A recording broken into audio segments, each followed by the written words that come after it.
Who's here? Hi, Sherry. Makikiraan lang. Ayoko nga.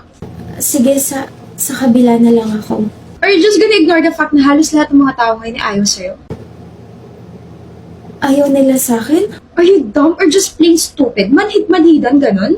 Eh, hindi ko naman kasi talaga alam kung ano yung tinutukoy mo, Sherry. Almost everyone hates you tapos you're not even trying hard to fit in.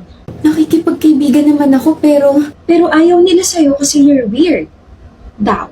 You're weird daw. You have this aura na nakakadiri. Daw.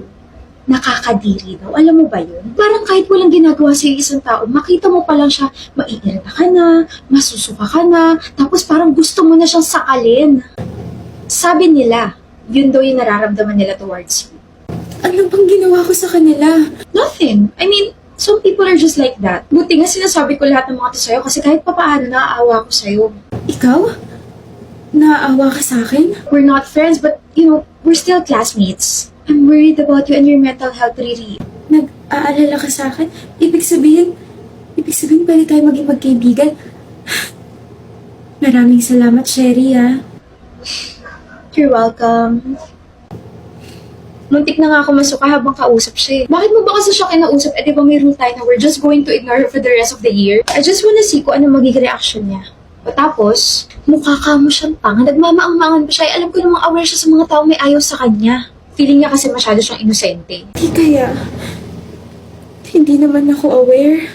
Alam mo ba, nung sinabi ko na I'm worried about her, nagningning bigla yung mga mata niya na parang nakahanap bigla siya ng kakampi. Utong-utong si Kawawa, not knowing na sa akin galing lahat ng mga rumors tungkol sa kanya.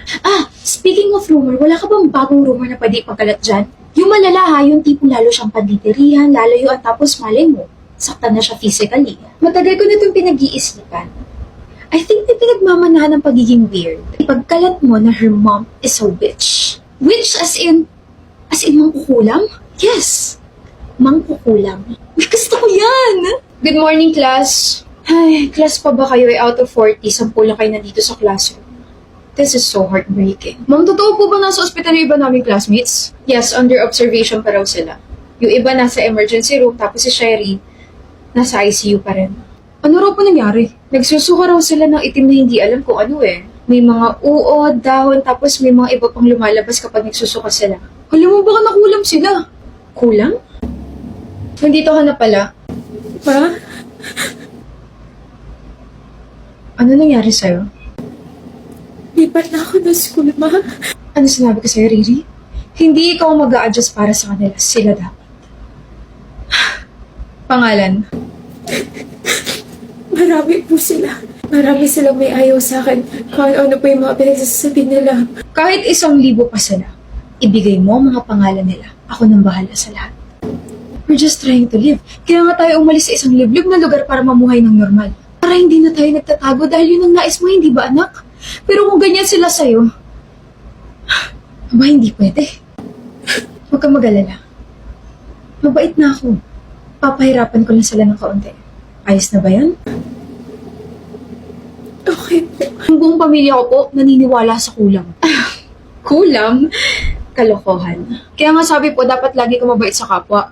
Kasi baka mamaya, triple yung bumalik na kasamaan sa'yo. Basta ako hindi ako naniniwala. Hindi yan totoo. Totoo yun. Totoo yung ginagawa ni Mama. May sinasabi ka, Riri? Po? Nagme-memorize lang po ako. Okay, let's start na.